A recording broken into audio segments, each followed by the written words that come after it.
for the fourth prepare, the portal of temptations which do ensnare the inner man.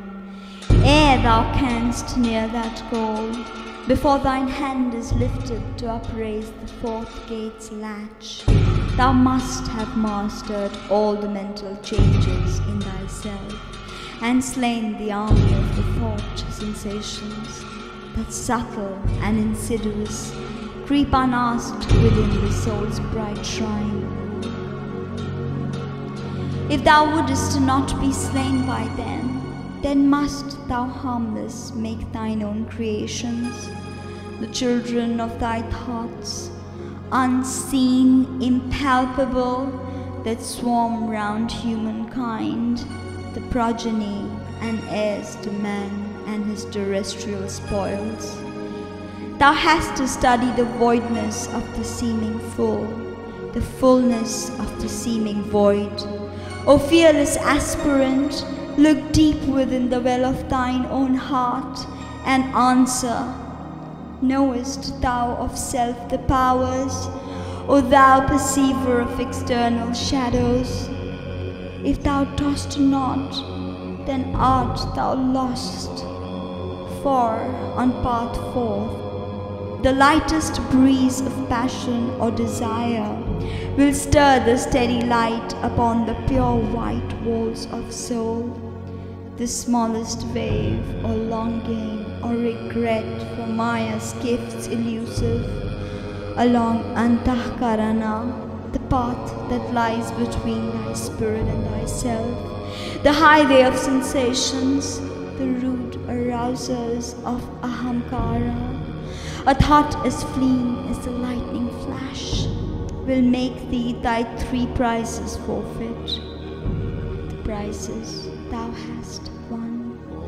For know that the eternal knows no change, the eight dire miseries forsake forevermore. If not, to wisdom sure thou canst not come, nor yet to liberation, saith the great Lord, the Tathagata of perfection, he who has followed in the footsteps of his predecessors.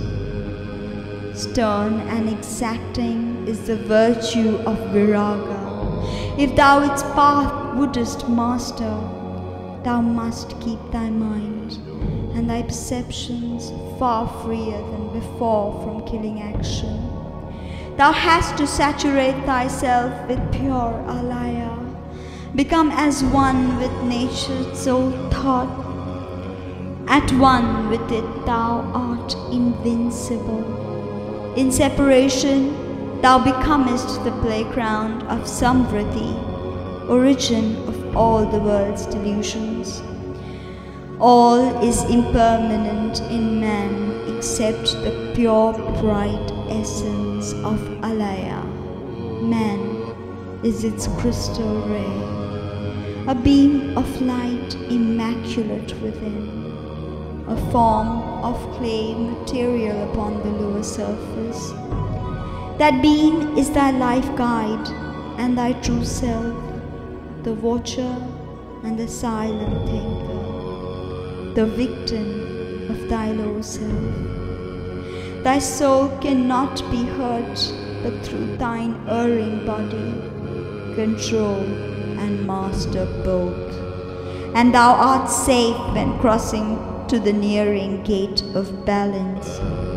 Be of good cheer, O daring pilgrim, to the other shore. Heed not the whisperings of Mara's hosts. Wave off the tempters, those ill-natured sprites, the jealous Lamayan in endless space. Hold firm, thou nearest now the middle portal, the gate of Wu, with its 10,000 snares. Have mastery o'er thy thoughts, O striver for perfection, if thou wouldest cross its threshold.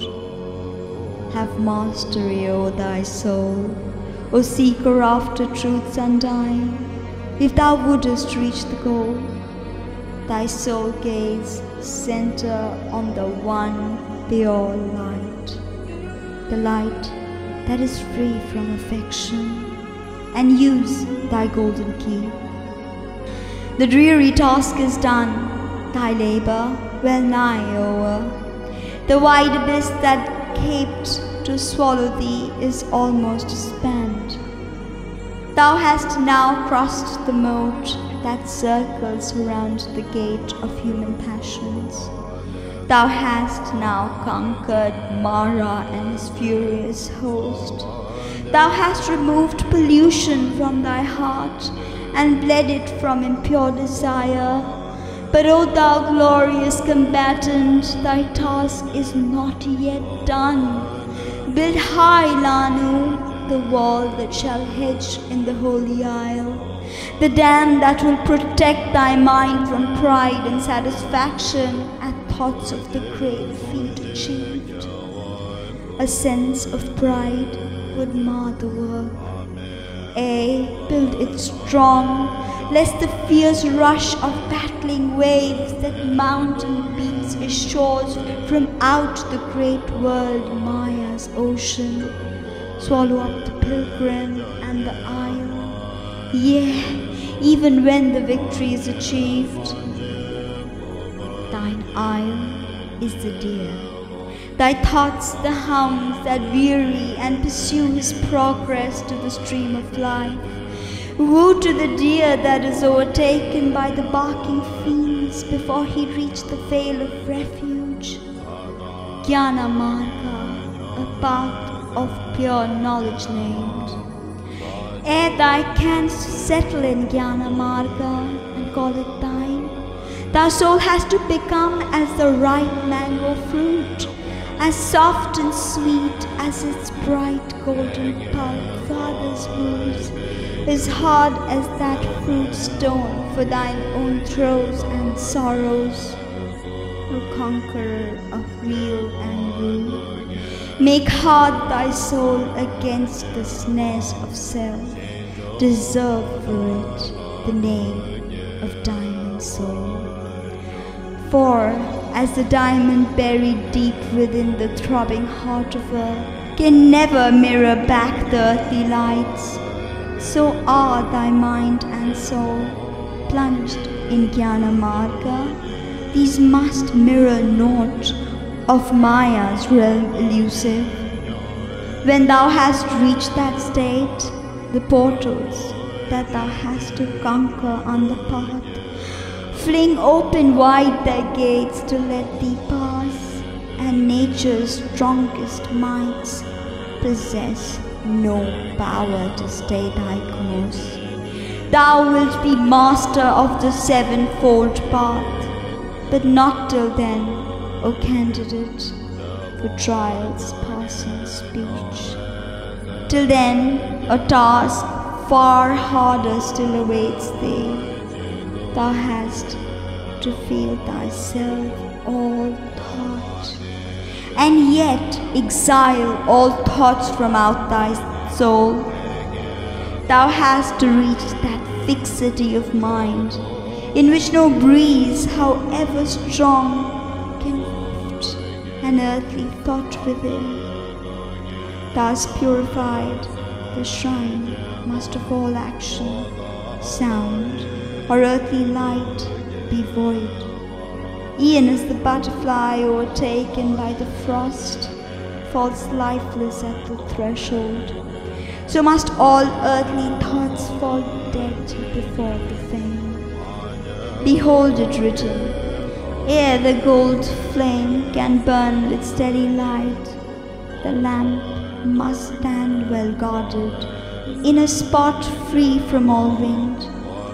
Exposed to shifting breeze, the jet will flicker, and the quivering flame cast shades deceptive, dark and ever-changing on the soul's white shrine. And then, O thou pursuer of the truth, thy mind-soul will become as a mad elephant that rages in the jungle. Mistaking forest trees for living foes, he perishes in his attempts to kill the ever-shifting shadows dancing on the wall of sunlit rocks. Beware lest